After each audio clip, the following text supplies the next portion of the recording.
G'day guys, quick vid here. We've had a VE Commodore come in with a immobiliser fault, stuff like that. Now, okay. What are we doing here at Metro? Okay. You've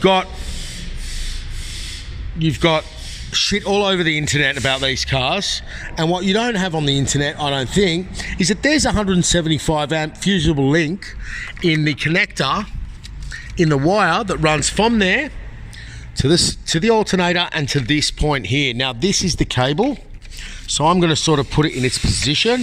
Of course the battery's disconnected. Okay, and where do you think that fusible link is? It's here. Okay, this car has been all over Sydney, okay, but I wouldn't rest. Unlike other people, we don't change things for nothing, right? No computer was going to fix this car. No battery was going to fix this car, even though I've put a new one in because the other one was stuffed, right?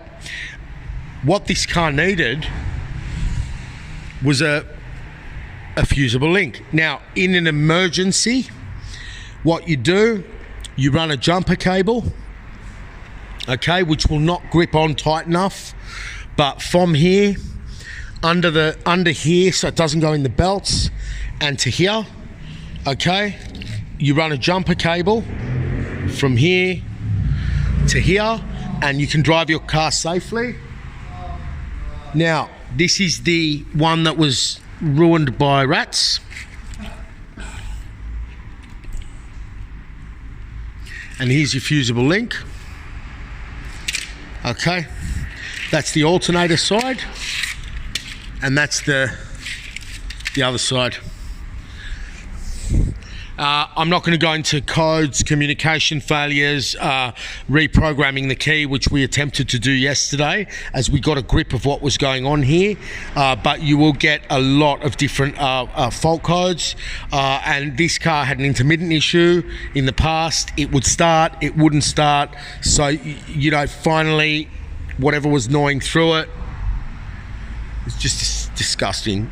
It's really the lowest part of our job to deal with rats and spiders, but there's no dead rats here at the moment. But yeah, whatever was gnawing through it finally went through, came back for another bite, blew the cable. Now, I don't know if you're going to blow that if you reverse jump start the car as well. Okay, let's just assume that you do.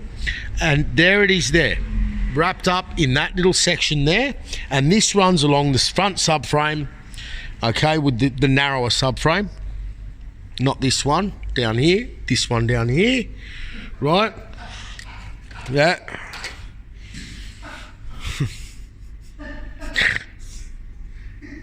What a way to make a living.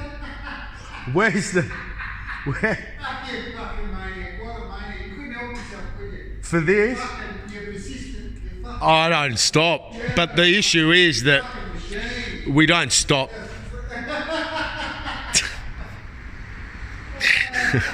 Anyway, and with the radiator caps, don't touch those either because they snap off. So unless you've got a new one that looks like that, don't touch it. Always have a spare radiator cap for your VE Commodore. I'll put that in the title too. Okay, hope that helps. Bye.